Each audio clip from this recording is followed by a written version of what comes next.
1, 2, 3. I was 15 when it all began. On a Friday night in late September, the chill of autumn was just starting to settle in where I lived.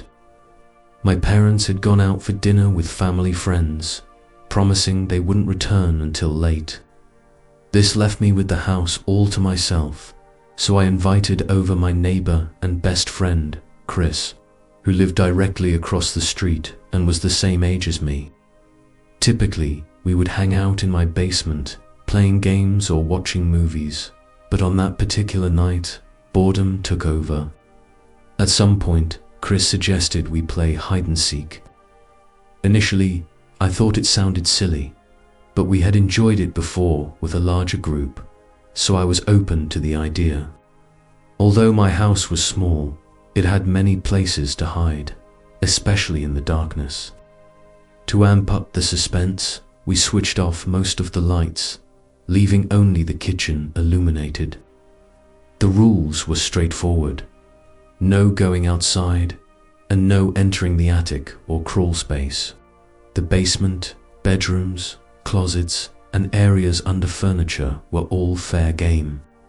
Chris opted to hide first, so I covered my eyes in the living room and began counting to 50 at first.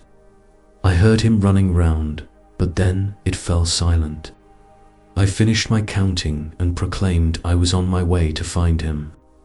Starting in the kitchenette was right there, where I quickly realized there weren't many good hiding spots. I checked behind the basement door and ventured down the hall. The bathroom was empty. I opened the closet near the front door. It was vacant too. I made my way upstairs. Each step creaked under my weight, and every little sound heightened my nerves. First, I checked my parents' bedroom, looking under the bed and behind the dresser. No one was there. Then, I entered my own disorganized room, which wasn't messy enough for Chris to hide effectively. I still checked the closet and peeked under the desk, finding nothing. That left the guest room at the hall's end. The door was slightly ajar. I pushed it open slowly, bracing myself for a scare, but the room was dark and quiet. I stepped inside and began scanning the area. I crouched down to look beneath the bed, nothing there. I opened the closet door, and again it was empty. At that point, I started to suspect he might be in the basement, so I returned downstairs. I searched behind the laundry machines and the storage area beneath the stairs. Just as I was about to give up, I spotted him curled up behind some boxes. He laughed and asked how long it had taken me. I confessed it was way too long. Then we decided to switch roles. Chris began counting while I went to hide. I crept upstairs and wedged myself under the guest bed, cropping down the bed skirt to conceal myself. My heart raced as I lay there in the darkness. A few minutes later, I heard him ascend the stairs, his footsteps slow and heavy. First, he opened the bathroom door, and then he stepped into my parents' room. After some time, I heard him walking down the hall toward my hiding space. His breathing became distinct as he entered the guest room. He paused near the bed, and I held my breath. His shoes shuffled across the carpet, then there was a long silence. I thought for sure he would pull up the bed skirt, but instead, he walked out. A few minutes stretched before I crawled out. I headed down the stairs, expecting him to be on the couch, but he was nowhere in sight. I called out, declaring the game over. A voice responded from the basement, announcing he was down there. I figured he was trying to mess with me. I walked to the basement door, opened it, and shouted down the stairs. He replied that he was still looking for me and asked where I was hiding. My stomach twisted at that. I said that I was out now, standing in the kitchen. A moment later, I heard him coming up the stairs. He appeared in the light, looking puzzled. He asked how I had made it upstairs so quickly. I explained I had been under the guest bed the whole time. He frowned, insisting he could have sworn he had checked that room and thought he heard someone moving inside. He said it sounded like breathing. I assured him I had remained completely still. We had a brief argument over it, but eventually we shrugged it off and continued to play another round. Nonetheless, I felt increasingly uneasy. Every creak in the house made me jump. At one point, while I was counting, I thought I heard a soft thud upstairs, but when I searched, I found nothing. I eventually located Chris in the laundry room. We carried on playing until we both grew tired. Afterwards, we settled on the couch in the living room and turned the TV back on. That's when we both froze. From upstairs came a loud thud, resembling something heavy falling. Chris asked if it could be my parents, and I reminded him they were still out. The hair on my arms stood up.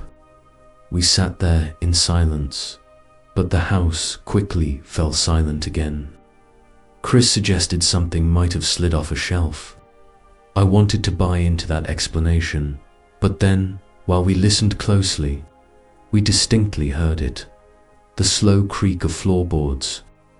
It was the unmistakable sound of someone walking down the hall upstairs. We locked eyes, both frozen. Finally, I whispered that perhaps we should check it out. Chris shook his head, insisting, no way. But if someone broke in, we couldn't just stay here. I told him to stay behind me as I grabbed the fireplace poker from beside the couch. We navigated to the stairs, creeping up cautiously. The house was so eerily quiet I could hear my own heartbeat. The steps groaned under our weight. When we reached the top, I pointed towards the guest room. The door was now fully shut. I was sure I had left it ajar. We stood there, frozen. Then, from behind the door, we heard a sound, a slow dragging noise, like fabric sliding against the carpet. Chris whispered that we should leave. Part of me wanted to flee, but curiosity and fear kept me rooted to the spot. I lifted the poker and reached for the doorknob. I assure you, my hands were shaking, no dramatics for the sake of the story here. I swung the door open swiftly. The room was dark, but I could make out the shapes of the bed and dresser. There was no one there. The closet door stood half open. I edged closer while Chris remained by the doorway. I yanked the closet door wide open, revealing nothing but coats and boxers. We both let out shaky laughs, pretending we had imagined the whole ordeal. But then, just as we turned to leave, we heard another sound. This time, it wasn't from upstairs. It was downstairs. The unmistakable sound of the front door opening and closing. We froze again. Chris whispered that someone was inside the house. My stomach plummeted. We dashed down the hall and crouched in my darkened room, gripping the poker tightly. At first, there was nothing. Then faint footsteps began to echo on the first floor. I was itching to call the police, but my phone was still on the couch where we had been sitting. I suggested we sneak out the window, but it was too small. The only exit was down the hallway past the stairs. The footsteps grew closer. We heard the basement door open, followed by the slow descent of footsteps, one by one. We both exhaled in relief. Whoever it was had retreated to the basement. Seizing the opportunity, we sprinted down the stairs, through the kitchen, and out the back door into the yard. We didn't stop until we reached Chris's house across the street. His parents were home, and when we recounted what happened, they called the police. The officers searched my house thoroughly, inspecting every inch. Yet they found nothing, no signs of forced entry or anyone lurking in the basement. They chalked it up to the house settling or our imaginations running wild. but Chris and I both knew what we heard. We were certain someone had been inside. For weeks following the incident, my sleep was restless. Every creak made me jump. Each sound conjured images of a figure lurking in the hallway. That was the last time I played hide and seek. Truth be told, we were too old for it anyway. Chris and I never discussed it much afterward, but there were times when our eyes met and I could sense we were both haunted by that night. The night hide and seek morphed into something far more terrifying. Even now, years down the line, I recall the echo of the closet door, the dragging sound across the carpet, and the footsteps on the first floor. We never discovered who it was. Perhaps a burglar who realized we were still home, or someone who slipped away when we fled. All I know is that playing hide and seek on that night taught us just how unsettling it is to realize you're not alone in your own house. Story 2 *. I grew up in a neighborhood that backed directly up against a stretch of woods. The houses lined one side of the street, while behind them lay nothing but trees for miles. Back in the day, a group of us kids from the area would gather practically every weekend.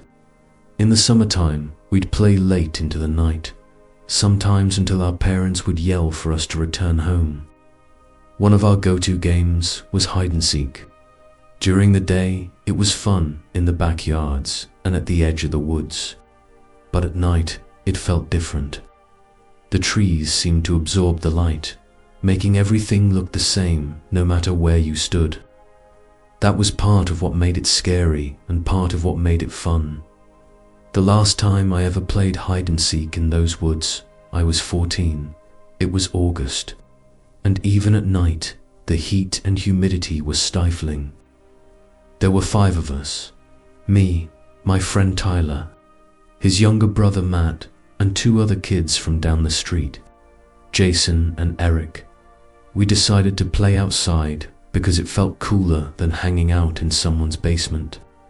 The rules were straightforward.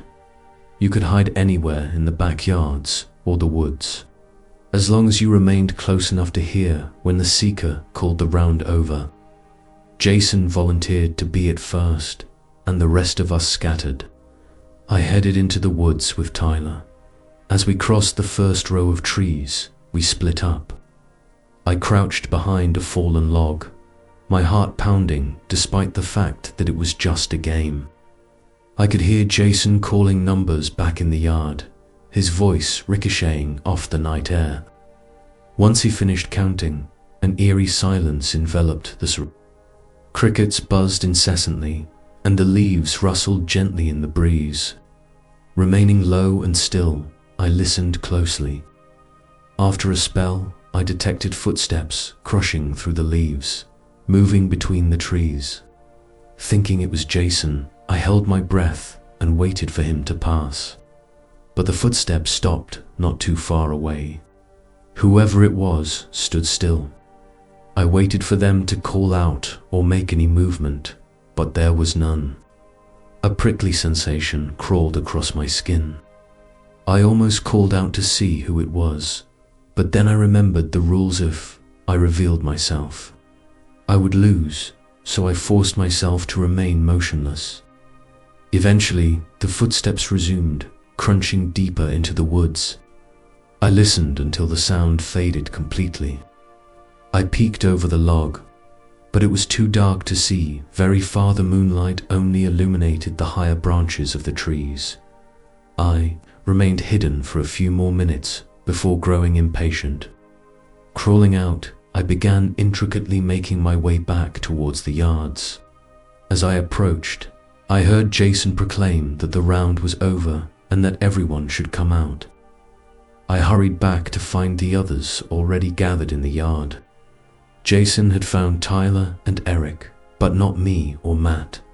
A minute later, Matt burst out of the woods, caked in dirt. He chuckled, claiming nobody would have found him. I recounted how I had nearly been caught when Jason had walked right past me, but Jason looked puzzled. He insisted he had never ventured that far into the woods. having only circled near the first trees before locating Tyler crouched beside a fence. Squinting in confusion, I asked who it was that walked by me, but everyone just shrugged it off. We disregarded it and continued playing. In the following round, I was the seeker. I counted against a tree while the others dispersed. Upon finishing, I began searching the yards. I discovered Eric hiding behind a shed and Tyler nestled in some bushes. Next, I ventured into the woods looking for Jason and Matt. It was quiet except for the sounds of insects buzzing. My flashlight beam danced through the trees as I listened intently, straining to catch any movement. Eventually, I spotted Matt crouched near a tree trunk. I called out that I had found him, and he sprinted back, laughing. That left only Jason. I searched deeper, announcing that I was coming. That was when I heard the footsteps. The slow, heavy tread echoing in the darkness came from just ahead of me. I aimed the flashlight that direction, but the trees were too dense. Moving cautiously, I attempted to keep quiet. The footsteps ceased. I waited nervously. Then I heard Jason call from behind me that the round was over. I spun around to see him already making his way back toward the yard. Confused, I asked if he had been ahead of me. He responded no and explained he had been hiding closer to the house all along. My stomach twisted at the resignation of two instances where I had heard sounds in the woods that shouldn't have belonged to any of us, although I told myself it was likely an animal. Their footsteps had sounded distinctly human too, heavy to belong to a raccoon, fox, or even a deer. We continued playing a few more rounds, but every time I went to hide, I couldn't shake the anxiety that someone else was lurking out there with us.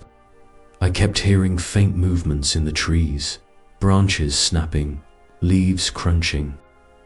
At one moment, I thought a shadow shifted between the trees, but whenever I pointed my flashlight in that direction, nothing was there.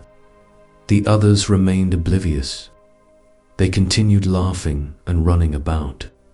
I attempted to maintain my composure, but I couldn't dispel the nagging anxiety in my stomach. In the last round of the night, Jason again opted to hide in the woods. We split up as we had previously.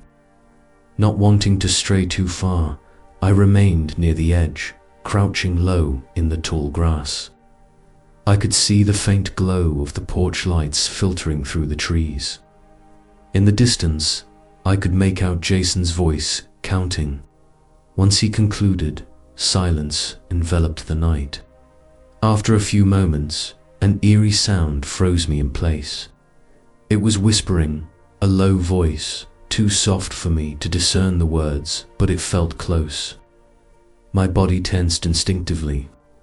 I peeked over the grass, but the woods were deserted. I strained my ears to listen, but the whispering had ceased. Moments later, footsteps echoed once more. They drifted past me and deeper into the trees. Tremors coursed through me. That was when Jason interrupted and called out that the game was over. Everyone else emerged, laughing and brushing dirt off themselves.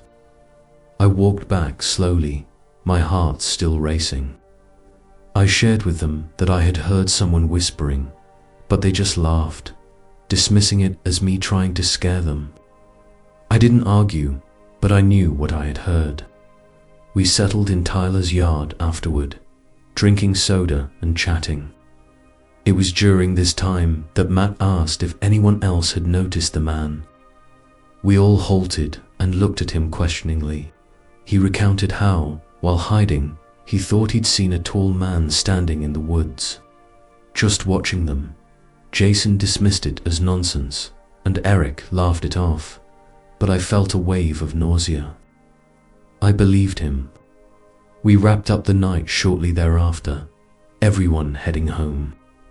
That evening, I lay in bed, staring at my ceiling, unable to sleep. The whispering echoed in my mind, along with the sound of footsteps crunching through the leaves. I swore I'd never play hide-and-seek in the woods again. Years later, whenever I hear leaves crunching underfoot in the dark, I am transported back to that night. I think about the figure that Matt claimed to see, about the footsteps that trailed Jason, and about the whispering I still can't rationalize. Were they just passing through? Or perhaps someone who lived in the woods? All I know is that when you hide in the dark forest, you can never truly know who else is sharing your hiding spot. Story 3 *. It occurred on a boiling Saturday afternoon last July. I was 14 at the time, living in the rural expanse of Pennsylvania. My backyard was vast, with acres of open grass, trees, and an aged storage shed at the yard's edge. My friends and I spent nearly every summer day playing out there. On that day, it was me, Ryan, Josh, and Adam. We were playing basketball at the hoop my dad had installed by the garage. After about an hour, we were all sweating, tired, and seated in the grass, drinking water. That's when we noticed a kid we didn't recognize approaching from the dirt road that runs past my house. He appeared to be around 16 years old, older than us and taller as well. His black hair was messy, and he wore a grey shirt and jeans, despite the sweltering heat. We all fell silent as we noticed him. He walked right up as if he were familiar with us. He inquired if we wanted to even out the teams to make it 3-on-3. None of us responded right away. Eventually, Adam questioned who he was.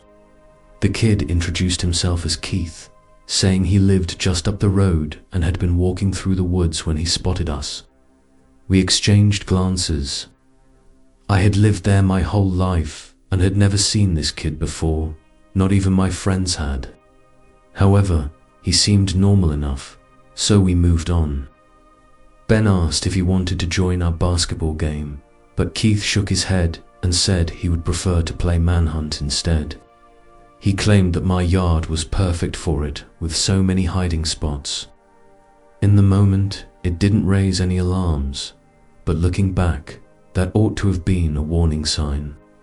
How could this kid possibly know anything about my property? We all consented to play. It sounded more entertaining than just standing around in the heat. We split into 2 teams, and right away, Keith volunteered to be on the hunting side first, stating he loved being the seeker. Thus, it ended up Keith, Adam, and Josh hunting, while me, Ryan, and Ben hid. Adam kicked a soccer ball, signaling the start of the game. We bolted into the yard while the hunters counted with their eyes shut. Ryan darted toward the tree line, and Ben sprinted toward the garage's side. Not wanting to hide in the woods just yet, I chose to step into the storage shed.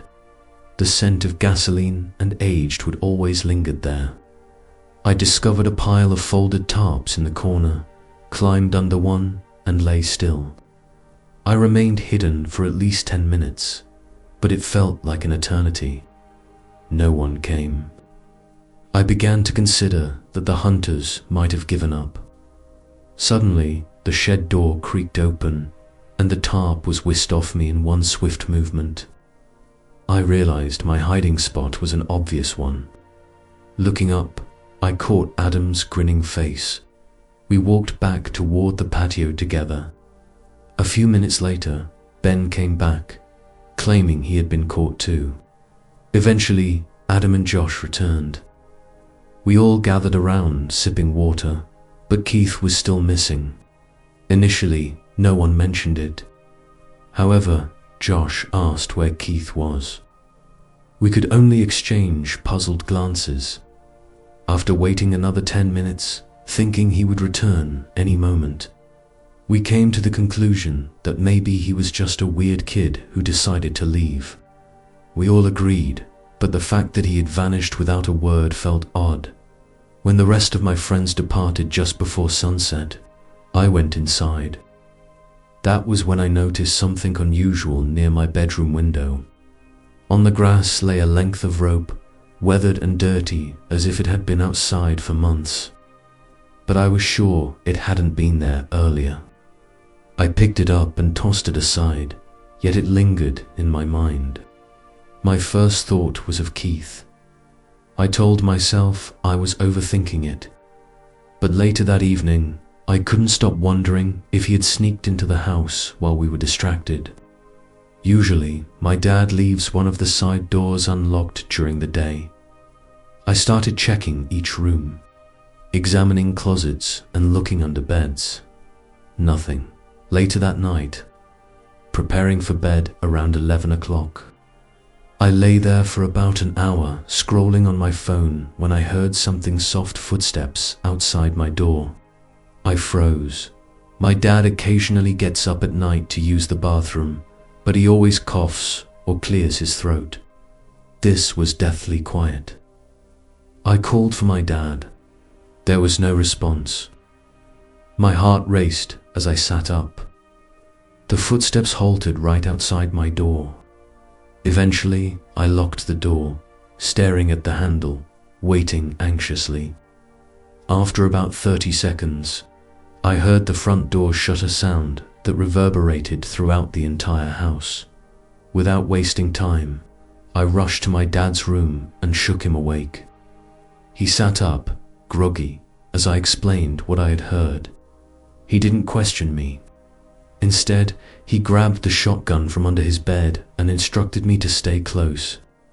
Together, we searched the house, checking every closet, the basement, and the garage. He even went outside, walking the property with a flashlight, yet discovered nothing. After that, we locked every door and window. The next day, I told my friends about it, but they all laughed it off, stating Keith was probably just a weirdo passing through. Ryan, however, admitted that he thought Keith was strange too. He noted that Keith barely spoke during the game and often just watched people. That night, sleep evaded me. Around 2 a.m., a scratching sound jolted me awake. It emanated from my bedroom window. Frozen with fear, I stared at the blinds. The scratching was methodical, like someone was dragging a stick or a nail against the glass. I fought the urge to look, but the temptation proved overwhelming. Slowly, I bent open one of the blinds, just a crack. On the opposite side of the window stood a figure. I couldn't discern his face, just the outline of someone standing mere inches away in the dark.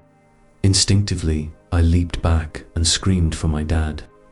I dashed into the hallway, screaming until he emerged from his room. Without hesitation, he bolted outside with the shotgun, firing 2 warning shots into the air. I heard him shout that he'd shoot anyone who returned. The figure at the window had vanished. The remainder of the night was restless. I didn't sleep a wink. I remained in the living room with the lights on while my dad stayed up with me the next morning. He speculated that Keith had been playing tricks on us. He declared that if that kid returned, he would shoot him. I could sense he was partially joking, but that's just his personality. He firmly asserted the kid wasn't welcomed near our house ever again. As far as I know, Keith never came back. Yet sometimes, when I'm outside at night, I think about that rope by my window and ponder what he might have intended if I hadn't woken up when I did. Asterisk.